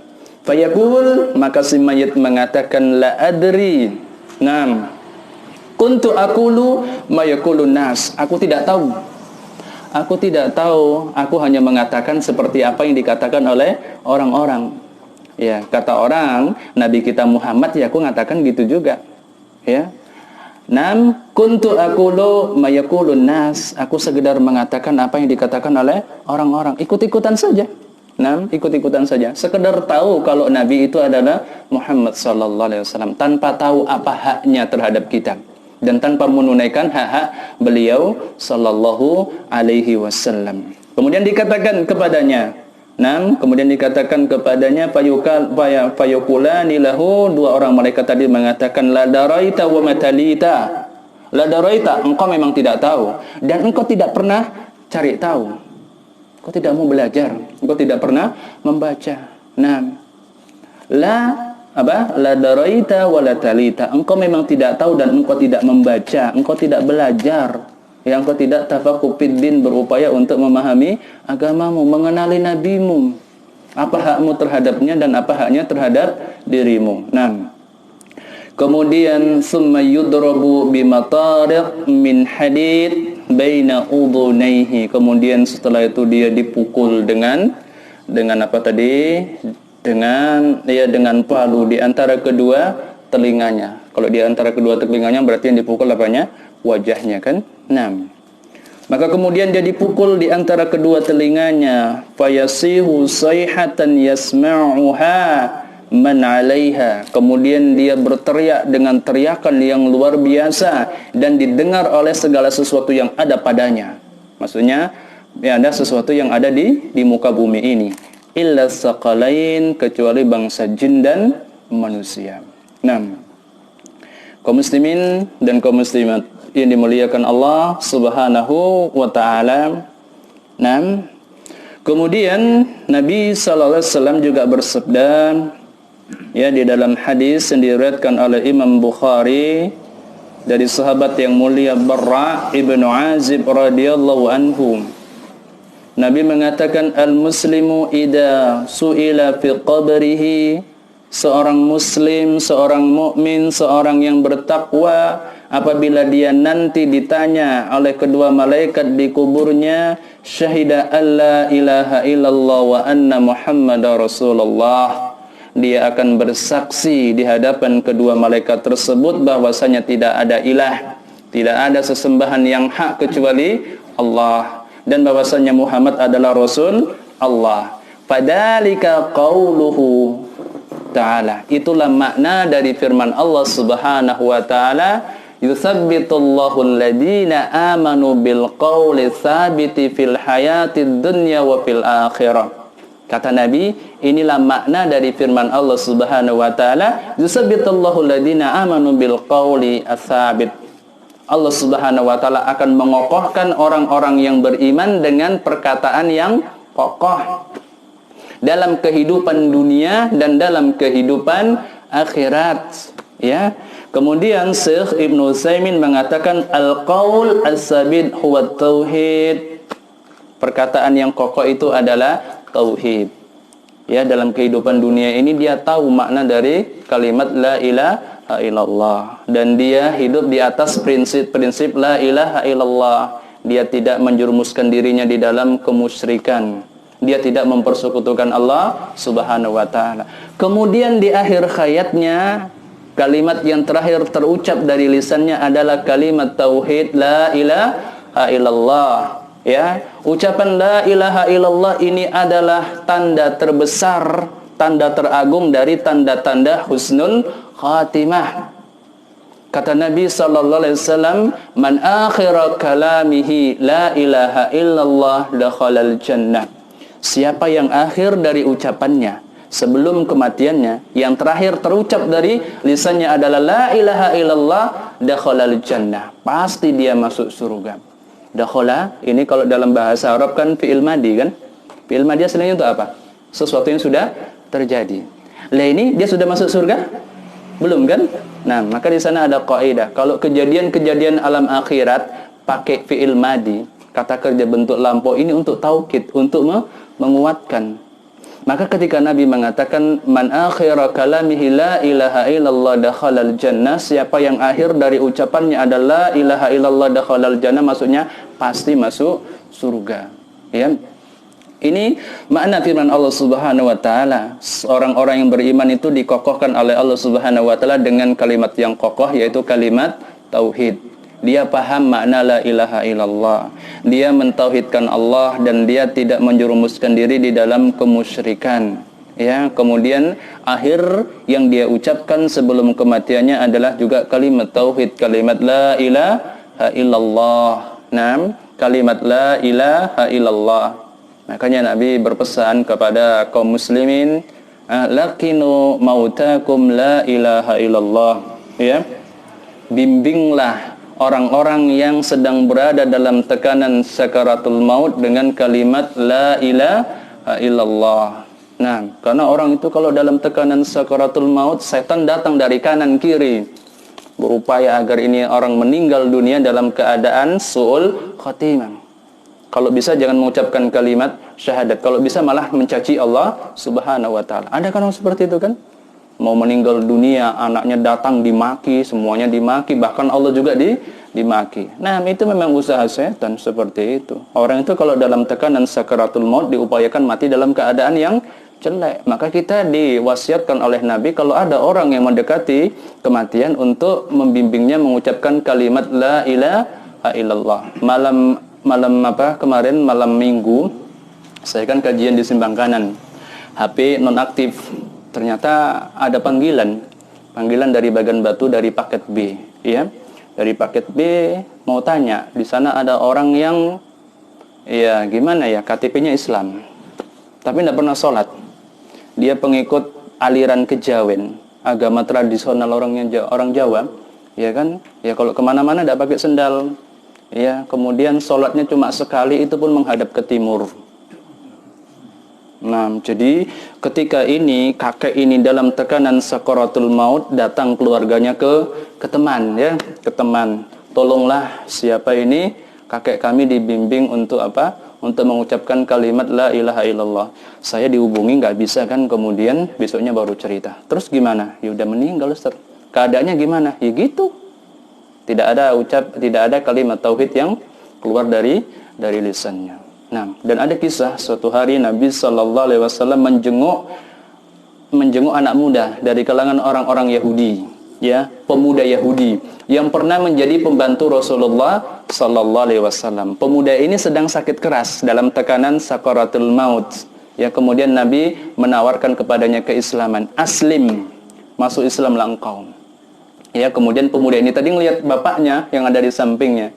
Kemudian apa kata bapaknya? Ati Abul Qasim. Patuhi atau ikuti omongan Abul Qasim. Ya, Abul Qasim itu panggilan untuk Nabi kita sallallahu alaihi wasallam. Kemudian pemuda ini tadi mengucapkan syahadat, ya. Setelah itu diwafatkan oleh Allah Subhanahu wa taala. Kemudian setelah itu Nabi mengatakan alhamdulillahilladzi najjihi minan nar. Segala puji bagi Allah yang telah menyelamatkannya dari neraka. Yahudi, ya. Yahudi masuk Islam, kemudian bersyahadat, ya, meninggal dunia masuk surga, ya. Kata Nabi, Allah telah membebaskannya dari neraka. Lah kita yang lahir pun udah Islam, kemudian mati tidak terucap kalimat tauhid, kemudian dikubur tidak bisa menjawab pertanyaan dua malaikat, apa tidak celaka kalau seperti ini keadaannya. Jadi kaum muslimin dan kaum muslimat yang dimuliakan Allah Subhanahu wa taala. Oleh karena itu Syekh bin Baz rahimahullahu taala mewasiatkan kepada kita, kata beliau ada tiga doa, ya. Ada 3 doa yang tidak pantas untuk kalian lewatkan pada sebagian sujud-sujud kalian. Sujud itu kaum muslimin dan kaum muslimat yang dimuliakan Allah Subhanahu wa taala adalah salah satu tempat yang sangat mustajabah untuk berdoa. Itu adalah tempat yang sangat dianjurkan untuk berdoa, karena doa ketika sujud itu didengar dan diijabah oleh Allah Subhanahu wa taala. Iya. Rasulullah sallallahu alaihi wasallam bersabda, mayakun aqrabu ma yakunul 'abdu min rabbih wa huwa sajidun fa aktsirud du'a fihi. Ya, kata Nabi sallallahu alaihi wasallam, jarak terdekat seorang hamba dengan Rabb-nya, dengan Tuhannya, dengan Allah Subhanahu wa taala adalah ketika dia sedang sujud. Maka perbanyaklah doa ketika sedang sujud, ya. Bahkan jadi sujud itu kaum muslimin yang dimuliakan Allah Subhanahu wa taala adalah gerakan atau posisi yang paling mulia di antara seluruh rangkaian salat. Salat ibadah yang paling mulia, kan? Ya, salat itu ibadah yang paling mulia setelah 2 kalimat syahadat. Salat itu ibadah yang paling mulia. Kemudian yang paling mulia dari salat itu adalah sujud. Makanya di dalam Al-Quran terkadang Allah Subhanahu wa ta'ala menyebut sholat itu dengan sujud. Jadi sujud itu mewakili sholat secara keseluruhan. Seperti firman Allah Subhanahu wa ta'ala tentang ahlu kitab, tentang orang-orang Yahudi dan Nasrani zaman dahulu, sebelum kenabian Nabi kita Muhammad sallallahu alaihi wasallam. Orang-orang soleh dari orang-orang Yahudi dan Nasrani pada masa lampau. Allah Subhanahu wa ta'ala mengatakan laisa sawa'un min ahlil kitab, ya, tidak sama. Orang-orang ahlu kitab, orang-orang Yahudi dan Nasrani itu tidak sama. Kemudian ummatun qa'imatun yatluna ayatillahi ana al-laili wa hum yasjudun. Di antara mereka itu ada orang-orang saleh, ada orang-orang yang bertakwa yang membaca ayat-ayat Allah Subhanahu wa taala di tengah malam. Wahum yasjudun, dalam keadaan mereka bersujud. Pertanyaannya, mereka baca Taurat dan Injilnya waktu sujud? Bukan. Mereka baca Taurat dan Injil itu ketika mereka sedang sholat.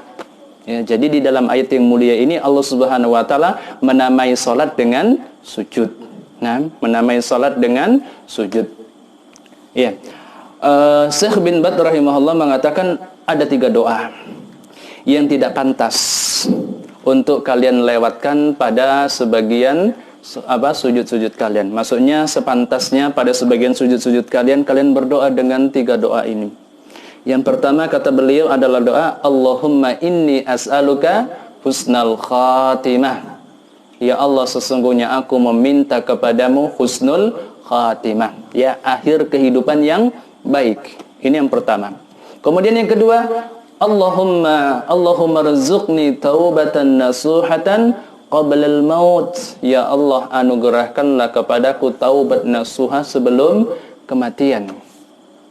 Dan yang ketiga adalah Allahumma muqallibal qulub tsabbit qalbi ala dinik. Wahai Zat yang maha membolak-balikkan hati, kokohkanlah hatiku di atas agamamu. Ya, dan ini juga wasiat dari Allah Subhanahu wa taala yang Bapak pasti mendengar ayat ini minimal seminggu sekali. Ketika khatib mengatakan ya ayyuhalladzina amanu taqullaha haqqa tuqatih, gitu kan? Wala tamutunna illa wa antum muslimun. Apa kata Allah Subhanahu wa taala? Ya ayyuhalladzina amanu taqullaha haqqa tuqatih. Wahai orang-orang yang beriman, bertakwalah kalian kepada Allah dengan sebenar-benar ketakwaan kepadanya. Wala tamutunna illa wa antum muslimun. Jangan sampai kalian mati kecuali dalam keadaan muslim, berserah diri kepada Allah Subhanahu wa taala. Jangan mati kecuali dalam keadaan baik-baik. Ya, jangan mati kecuali dalam keadaan baik-baik. Sementara ini berarti ada perintah dan larangan. Perintah untuk bertakwa dengan sebaik-baiknya dan peringatan jangan sampai mati kecuali dalam keadaan husnul khatimah. Terus hubungannya apa? Hubungannya untuk bisa mencapai husnul khatimah, syaratnya adalah bertakwa kepada Allah Subhanahu wa taala. 6. 1 jam pagi. 6. Kaum muslimin dan kaum muslimat yang dimuliakan Allah Subhanahu wa taala, ya, itu tentang perjalanan yang bakal kita lalui dalam kehidupan kita setelah kematian. Ini baru apa? Ini baru babak pertama. Dan ini yang paling menentukan keadaan kita berikutnya. Kalau kita mampu menjawab pertanyaan 2 orang malaikat tadi, maka kita bakal terbebas dari adab kubur. Tapi kalau kita tidak mampu menjawabnya, kita bakal menjalani adab kubur wa iyadzubillah. Kata Nabi sallallahu alaihi wasallam, al-qabru imma raudatun min riyadil jannah au khufratun min hufarin nar. Kata Nabi, yang namanya kuburan itu mungkin dia adalah salah satu taman di antara taman-taman surga, tetapi mungkin juga dia adalah jurang di antara jurang-jurang neraka, tergantung siapa penghuninya. Dan seseorang itu kalau sudah diletakkan di kuburnya akan dibuat lorong antara kuburnya sampai ke surga atau sampai ke neraka, dan diperlihatkan kepadanya surga dan neraka itu setiap pagi dan petangnya. Nah, kaum muslimin dan kaum muslimat yang dimuliakan Allah Subhanahu wa taala, ini pasti yang paling menentukan, ya, nasib seseorang pada perjalanan kehidupan akhiratnya setelahnya. Lulus tidak dia dalam adab fitnah kubur. Dan yang menentukan dia lulus atau tidak dalam ini tadi, di dalam ujian kubur ini, dilihat dia meninggal dunia dalam keadaan seperti apa. Mati di mana dan mati kapan itu bukan urusan kita. Ya, mati di mana dan mati kapan itu bukan urusan kita, itu urusannya Allah Subhanahu wa taala. Ya. Wala tadri nafsun bi ayyi ardin tamut. Tidak ada satu jiwa pun yang tahu dengan pasti di bumi sebelah mana dia bakal diwafatkan oleh Allah Subhanahu wa taala. Mati kapan dan mati di mana itu bukan urusan manusia, itu urusan Allah Subhanahu wa taala. Yang menjadi masalah bagi kita, kita bakal mati dalam keadaan bagaimana? Itu yang menjadi masalah. Dan manusia itu cuma diwafatkan dalam kondisi satu di antara 2 hal saja, husnul khatimah dan su'ul khatimah. Nah, akhir kehidupan yang baik atau akhir kehidupan yang jelek. Siapa yang akhir kehidupannya baik, insya Allah dia akan lulus dalam ujian kubur dan lurus perjalanannya setelahnya. Siapa yang meninggal dunia wa iyadzubillah dalam keadaan su'ul khatimah, dia tidak bakal lulus dalam ujian kubur dan akan sulit perjalanannya setelahnya. Nah, kaum muslimin yang dimuliakan Allah Subhanahu wa taala, itulah makna dari perkataan Syekhul Islam Ibnu Taimiyah rahimahullahu taala. Beliau mengatakan, inna fid dunya jannatan man lam yadkhulha lam yadkhul jannatal akhirah. Kata Syekhul Islam, sesungguhnya di dunia ini ada surga. Tahu Pak, di dunia ini ada surga? Ya, di dunia ini ada surga, kata beliau. Sesungguhnya di dunia ini ada surga. Sadar nggak kalau ada surga di dunia ini? Kalau enggak berarti belum pernah masuk ke sana. Ya. Sesungguhnya di dunia ini ada surga. Siapa yang tidak masuk surga dunia, dia tidak bakal masuk surga akhirat nantinya. Jadi syarat untuk bisa masuk surga akhirat harus masuk surga dunia dulu. Apa itu surga dunia? Al-imanu billah wa taqarrubu ilaihi bil a'mal as-salihah al-masyru'ah. Surga dunia itu adalah keimanan kepada Allah Subhanahu wa taala dan pendekatan diri kepadanya dengan amal-amal soleh yang disyariatkannya. Ini surganya orang-orang beriman. Ya, surganya orang-orang beriman itu adalah keimanannya kepada Allah dan pendekatan dirinya kepada Allah Subhanahu wa taala dengan amal ibadahnya. Itu artinya kebahagiaan orang-orang beriman dalam kehidupan dunia ini sebanding dengan kadar iman dan amal solehnya. Kalau kita hidup di dunia ini kok nggak bahagia, kehidupan kita bermasalah, itu sebabnya karena keimanan dan amal soleh dan amalan kita juga bermasalah. Pengen hidup bahagia di dunia ini, ya, syaratnya adalah memperbaiki keimanan dan ketakwaan kepada Allah Subhanahu wa taala. Nah, itu yang bisa disampaikan pada kesempatan malam hari ini. Kalau ada yang benar itu datangnya semata-mata dari Allah Subhanahu wa taala, dan kalau ada yang salah itu dari kelemahan ilmu kami dan juga dari tipu daya setan. Kepada Allah Subhanahu wa taala kami meminta ampun dan kepada jamaah sekalian kami mohon maaf. Nah, sebelum kita tutup kajian kali ini, kalau ada yang perlu ditanyakan dipersilakan. Kalau bisa dijawab kami jawab.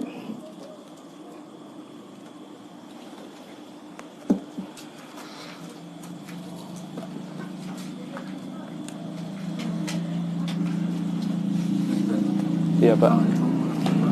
Waalaikumsalam warahmatullahi wabarakatuh.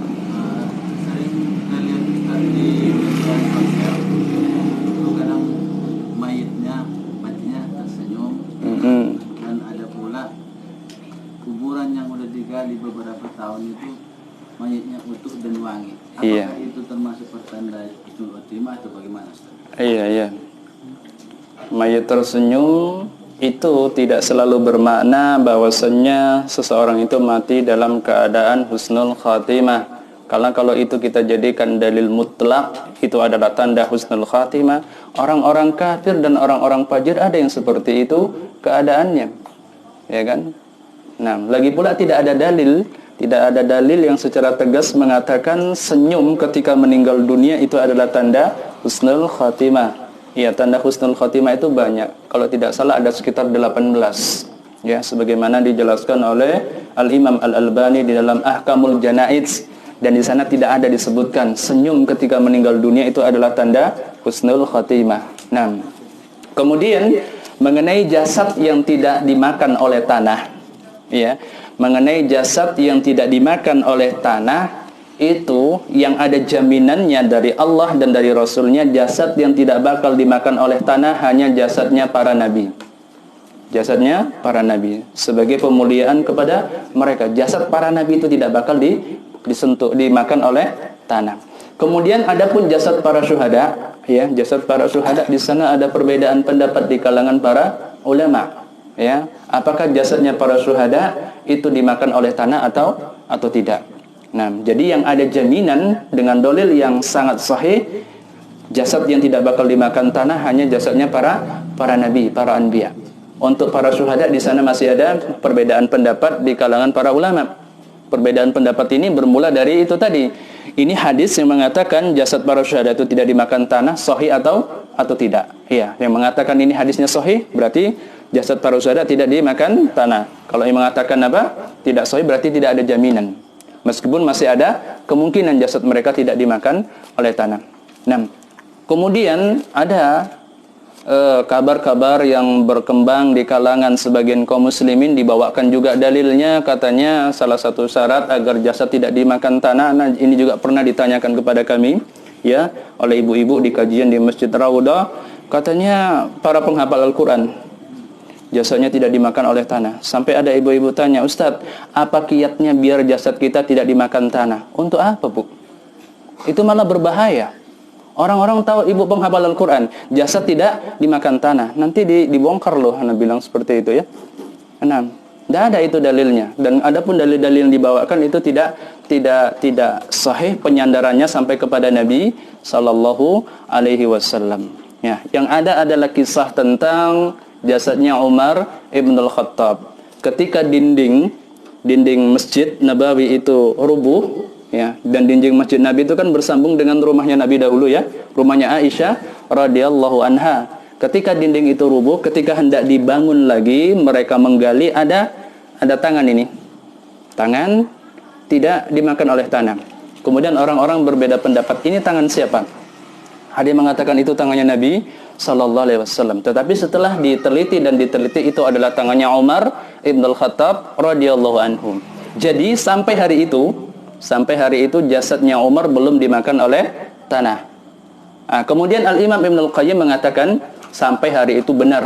Jasadnya Umar ibn al-Khattab belum dimakan oleh tanah. Selanjutnya bagaimana? Mungkin selanjutnya juga tidak dimakan oleh tanah, tapi mungkin juga bakal dimakan oleh tanah setelah masa-masa itu.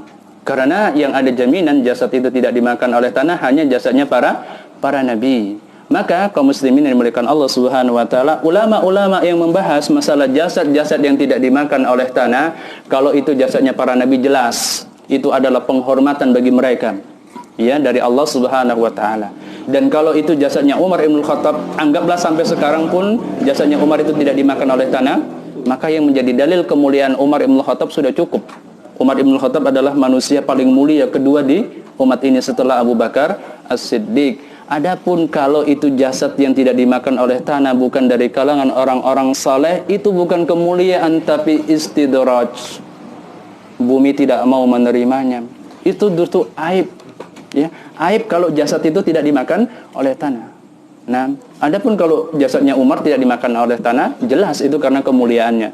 Adapun orang-orang yang tidak dikenal dengan kesolehannya, kemudian jasadnya tidak dimakan tanah, banyak ya berita-berita seperti ini. Termasuk di Simbang Kanan dulu ya, digali setelah beberapa tahun jasadnya masih utuh. Itu bukan kemuliaan, itu istidraj. Bumi tidak mau menerimanya. Yang aman Bapak itu meninggal dunia, iya terurai secara alami. Jasad kita ini bagiannya cacing, bukan bagiannya siapa-siapa. Dan kehidupan kita setelah kematian adalah kehidupan di alam barzakh. Ya, jasad kita yang dikubur di Di mana? Di bumi ini, bukan itu yang bakal mendapat nikmat atau adab kubur, tetapi jasad kita di alam barzakh. Jadi kesimpulannya, jasad tidak dimakan oleh tanah itu belum tentu tanda kemuliaan. Berpulang kepada kondisi orangnya, dia bagian dari orang-orang yang saleh atau tidak, dan tidak ada kiat-kiat khusus agar jasad itu tidak dimakan oleh tanah, dan nggak ada manfaatnya juga ya. Nah, Allah taala alam.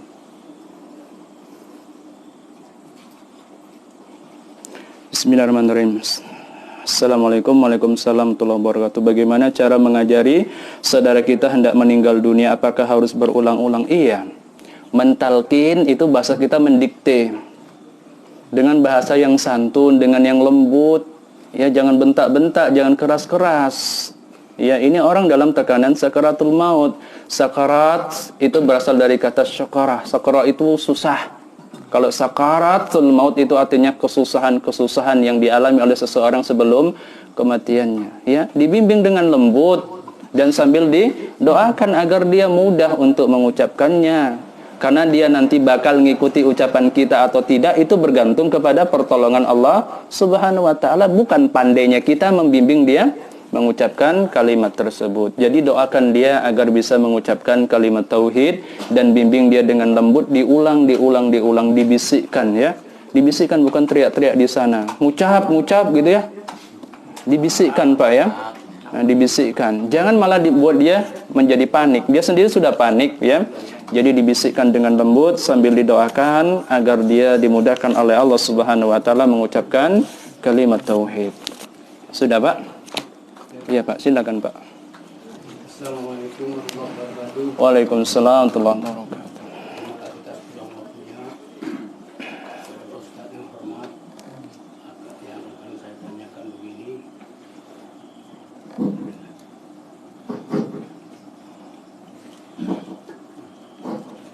Pak Ustaz, setelah kita meninggal, katakanlah di alam barzakh, dalam kubur, yang hidup, apakah banyak manfaatnya untuk arwah tersebut, dan bagaimana caranya kalau ada manfaatnya, yang nggak manfaat itu apa saja? Iya. Itulah yang saya tanyakan. Lebih kurang terima kasih. Assalamualaikum warahmatullahi wabarakatuh. Iya, Waalaikumsalam warahmatullahi wabarakatuh. Iya, Nabi sallallahu alaihi wasallam bersabda, "Idama tabnu Adam in qata'a amaluhu." Ini pertama ya. Apabila seorang anak manusia itu meninggal dunia, terputus amalannya. Ya, terputus amalannya. Seperti pada muqaddimah tadi. Kewajiban kita beribadah kepada Allah sampai kapan? Sampai mati. Setelah mati tidak ada lagi ibadah. Ya, tidak ada lagi ibadah. Yang ada adalah nikmat atau adab di alam barzah sesuai dengan apa yang kita amalkan dalam kehidupan dunia. Wa'bud rabbaka hatta ta'tiyaka al-yaqin. Sembahlah Rabbmu sampai datang kepadamu al-yaqin, yang pasti datang kematian. Berarti setelah mati tidak ada kewajiban beribadah. Beribadah itu sampai mati saja. Kemudian Nabi mengatakan idamat tabnu Adam, atau dalam riwayat yang lain idamatan nas inqata'a, atau idamatal insan inqata'a amaluhu. Kalau seseorang itu sudah meninggal dunia, terputus juga amalannya. Ini asalnya. Illa min thalasin, kecuali dari 3 hal. Yang pertama apa? Waladin apa? Min sadaqatin jariyatin. Sedekah jariyah. Ya. Jariyah itu dari kata jaro. Jaro itu artinya mengalir. Sedekah jariyah itu adalah sedekah yang manfaatnya terus menerus bisa dinikmati oleh manusia. Iya. Sedekah jariyah ini setelah seseorang meninggal dunia, dia masih dapat pahalanya selama sedekahnya ini masih bermanfaat untuk manusia. Kalau sudah terputus, ya terputus juga. Dia bangun sumur, sumurnya masih dimanfaatkan oleh manusia. Iya. Berarti setelah mati pun ini kan masih hasil usahanya kan? Maka kemudian pahalanya tetap mengalir kepadanya. Min sadaqatin jariyatin. Kemudian yang kedua, au ilmin yuntafa'u bih, atau ilmu yang dimanfaatkan, yang bermanfaat bagi manusia. Ini keutamaan mengajarkan ilmu. Dan untuk mengajarkan ilmu tidak perlu nunggu jadi ustadz. Ya. Untuk mengajarkan ilmu tidak perlu nunggu jadi ustadz. Karena kita bisa memiliki andil di dalam menyebarkan ilmu agama Allah Subhanahu wa taala. Yang punya ilmu silahkan dia mengajar. Yang tidak punya ilmu dia berinfak dengan tenaganya, dengan uangnya.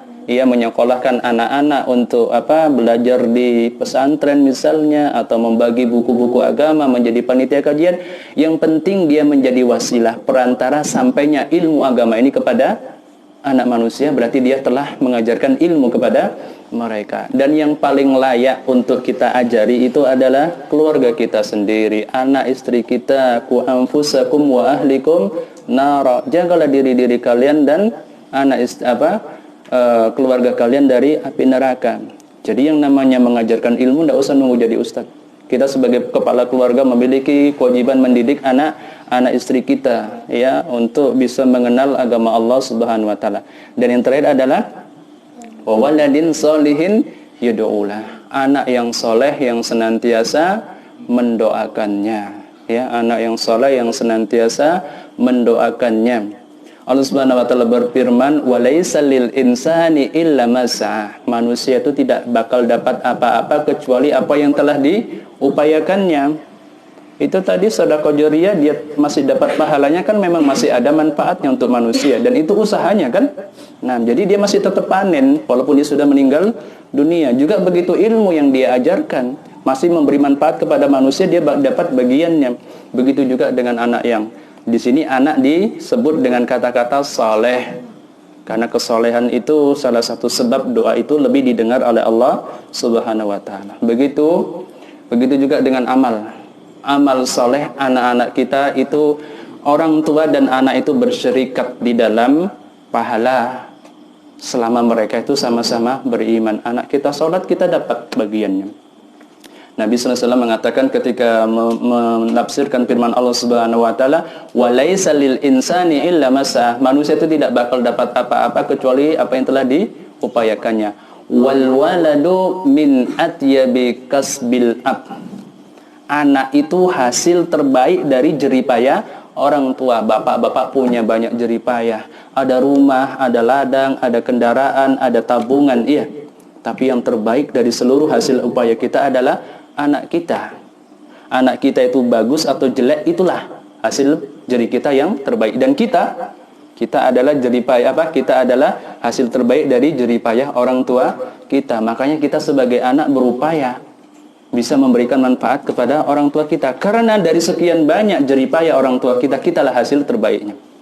Dan kita juga upayakan anak-anak kita ini nanti bisa menjadi orang-orang yang bisa kita andalkan. Orang anak itu beribadah, ya, sholat dan lain sebagainya, pahalanya jadi bagian juga dari orang tuanya tanpa harus mengurangi pahala mereka.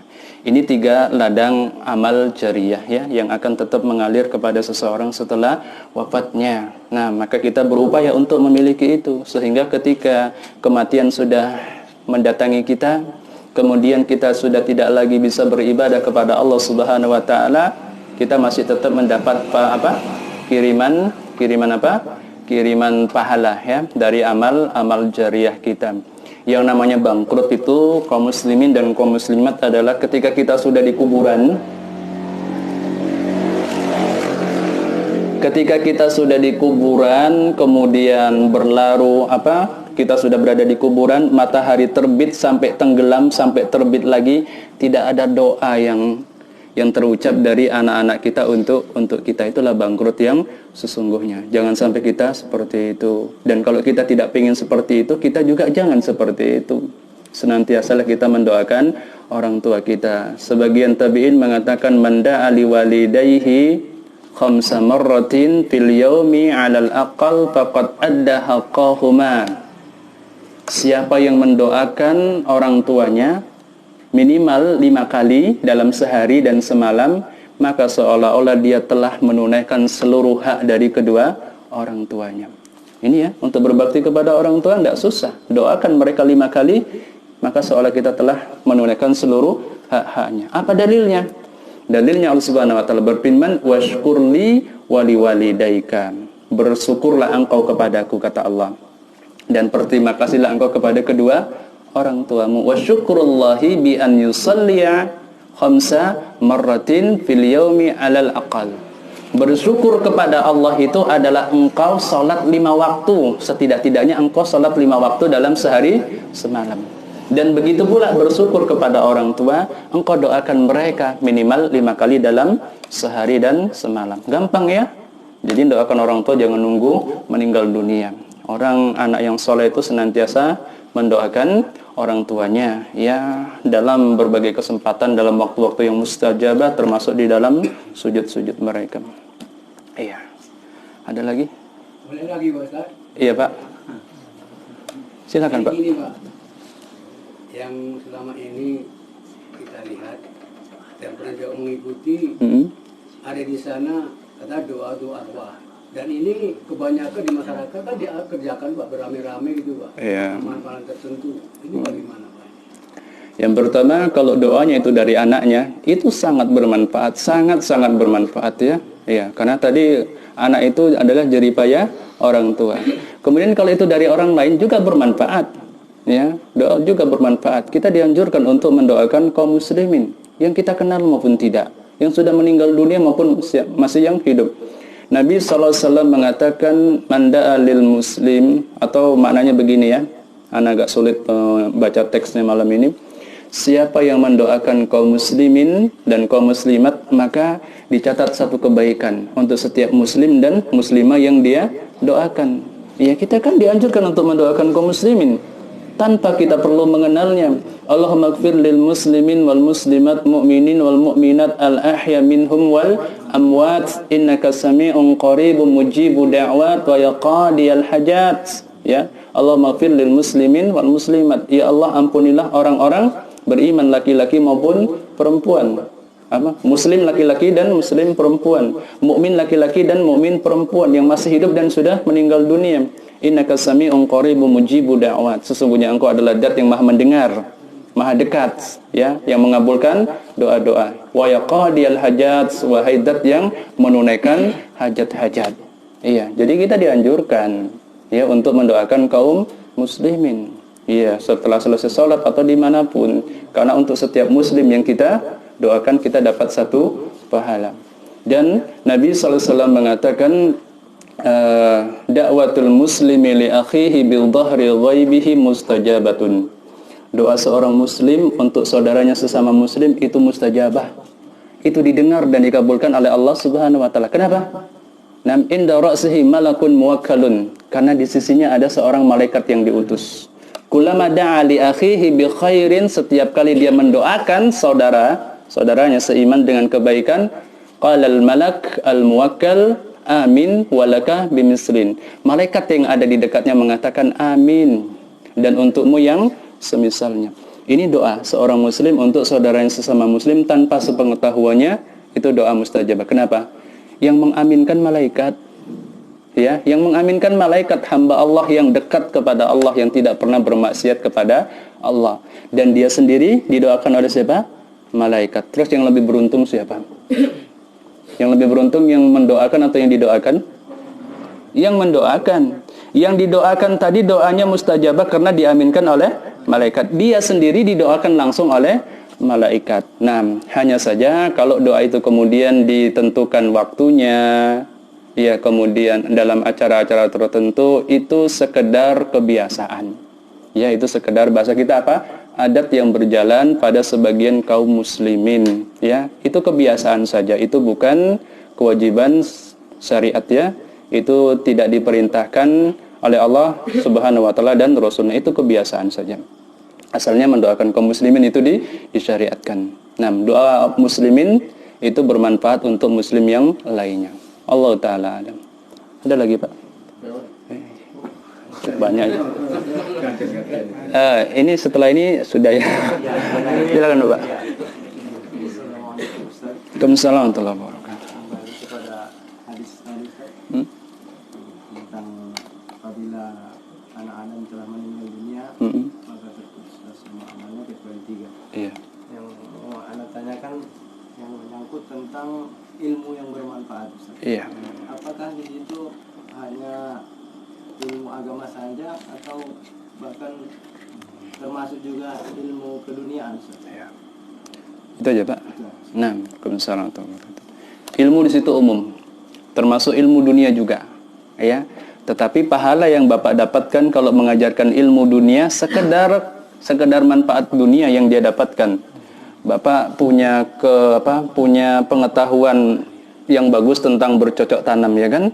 Kemudian diajarkan kepada kawannya kemudian berhasil bertani dengan sebab itu, dan Bapak dapat pahalanya. Tapi sekedar manfaat duniawi yang didapatkan oleh orang itu tadi. Adapun kalau dia ilmunya ilmu agama, ini lebih luas lagi. Ya, jadi mengajarkan ilmu-ilmu yang bermanfaat untuk urusan agama juga itu sesuatu yang baik, ya. Ya, orang pengen jualan bakso, dia kasih tahu kan bumbunya dan lain sebagainya. Dengan jualan bakso dia menghidupi keluarganya. Dia menunaikan kewajiban-kewajiban agamanya.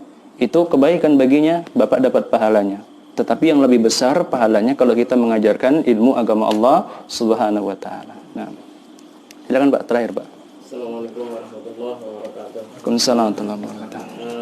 Pertanyaan Ustaz, apakah orang yang sudah mendapat nikmat kubur, apakah nanti setelah berbangkit atau di mahsyar masih ada hisab untuk orang tersebut, Ustaz? Iya. Sudah, Pak? Iya. Orang yang mendapatkan nikmat kubur, ya. Orang yang mendapatkan nikmat kubur, apakah dia nanti bakal mendapat hisab atau tidak, begitu, ya? Iya. Ini urusannya berbeda tapi ada kaitannya, ya. Ini pembahasan masalah hisab juga agak panjang. Ya, insya Allah nanti kita sampaikan kalau ada rezeki kita bisa berjumpa lagi. Kita sebutkan di sini bahwasanya kaum muslimin itu dihisab dengan 3 cara. Yang paling beruntung mala yuhasabu wa la yu'adzabu. Orang yang masuk surga tanpa hisab, tanpa adab. Ini yang paling beruntung. Yang kedua adalah orang man yuhasabu hisaban yasiran. Orang yang dihisab dengan hisab yang mudah. Hisab yang mudah itu sebagaimana yang diceritakan oleh ibu kita Aisyah radhiyallahu anha. Beliau mengatakan, sami'tu an-nabiy sallallahu alaihi wasallam yaqulu fi ba'di salatihi. Aku mendengar Nabi sallallahu alaihi wasallam berdoa pada sebagian salatnya. Doa ini diucapkan selesai tasyahud selesai tasyahud sebelum salam. Doanya bagaimana? Allahumma hasibni hisaban yasira. Ya Allah, hisablah aku dengan hisab yang mudah. Nah, ini doa Nabi. Falaman sarafa, setelah beliau selesai dari salatnya, qultu lahu, aku tanya kepada beliau, ya Nabi Allah, mal hisab al-yasir. Wahai Nabi Allah, apa yang dimaksud dengan hisab yang mudah yang engkau minta kepada Allah Subhanahu wa taala? Qal, Nabi mengatakan, an yanzura fi kitabihi fatazawwaja anhu. Hisab yang mudah itu adalah Allah melihat catatan dosa seorang hamba, kemudian Allah melewatkannya. Allah tidak mempedulikannya, Allah memaafkannya. Ya, itu hisab yang mudah. Allah cuma melihat Allah melihat catatan dosa seorang hamba dan diperlihatkan juga kepadanya sehingga dia mengingatnya dan mengakuinya, kemudian Allah melewatkannya saja. Allah tidak mempedulikannya. Maknanya Allah Subhanahu wa taala memaafkannya. Itulah yang disebut oleh para ulama dengan hisabul arad, hisab penyodoran. Ya, cuma disodorkan, ini loh dosa-dosamu. Setelah itu dimaafkan oleh Allah Subhanahu wa taala. 6. Fa innahu man nukisha qad udziba. Kata Nabi sallallahu alaihi wasallam selanjutnya, fa innahu man nukishal hisabu yauma idin ya Aisyah faqad halaka. Sesungguhnya siapa yang dipersulit hisabnya pada hari itu wahai Aisyah, maka dia bakal celaka. Dalam riwayat yang Muslim, Nabi mengatakan man nukisha udziba. Siapa yang dipersulit hisabnya, dia pasti diadab oleh Allah Subhanahu wa taala. Nah, maka kita senantiasa meminta agar dipermudah hisabnya oleh Allah Subhanahu wa taala. Dan ini doa dianjurkan setelah selesai tasyahud sebelum salam. Ini masih rangkaian dari hadis yang kita bacakan tadi. Kita kan kalau selesai tasyahud dianjurkan untuk berlindung kepada 4 hal ya. Idza tasyahhada ahadukum falyata'awwad min arba. Apabila salah seorang di antara kalian tasyahud, hendaknya dia berlindung dari 4 hal. Min adabi jahannam wa min adabil qabr wa min fitnatil mahya wal maman wa min syarri fitnati masihid dajjal. Setelah itu faliyad'u bima bibalihi. Setelah dia berlindung dari 4 hal ini, silahkan dia berdoa apa yang terlintas di benaknya, apa yang dia ingat dan ingin dia minta kepada Allah Subhanahu wa taala. Salah satunya doa ini tadi. Ini yang kedua. Yang ketiga, orang yang dihisab dengan hisab yang susah, ya. Dipermasalahkan dosanya satu persatu, bahkan sebagainya dibeberkan di depan manusia. Pertanyaannya, orang kalau sudah dapat nikmat kubur, ya, dia dalam 2 keadaan. Kalau dia tidak termasuk orang yang bebas hisab dan bebas adab, insya Allah dia bakal menjadi bagian dari orang-orang yang dipermudah hisabnya oleh Allah Subhanahu wa taala. Makanya tadi urutan ini berurut ya. Kalau selesai berhasil dari ujian kubur, dia bakal mendapatkan nikmat kubur, nanti hisabnya dimudah, berhasil meniti sirat, masuk surga. Tapi kalau sudah gagal dalam ujian kubur, kena adab neraka, kemungkinan hisabnya dipersulit, nah, kemungkinan dia juga bakal terpeleset ketika meniti syirat wa iyadzubillah. Nah, kaum muslimin dan kaum muslimat yang dimuliakan Allah Subhanahu wa taala, ya, mungkin itu yang bisa kami sampaikan pada kesempatan kali ini. Nah, mudah-mudahan nas'alullah an yuwaffiqana fi kulli ma yuhibbuhu wa yardahu. Kita bermohon kepada Allah Subhanahu wa taala agar Allah Subhanahu wa taala senantiasa memberikan taufiknya kepada kita dalam hal-hal yang dicintai dan diridhoinya. Amin. Billahi taufiq wal hidayah. Assalamualaikum warahmatullahi wabarakatuh.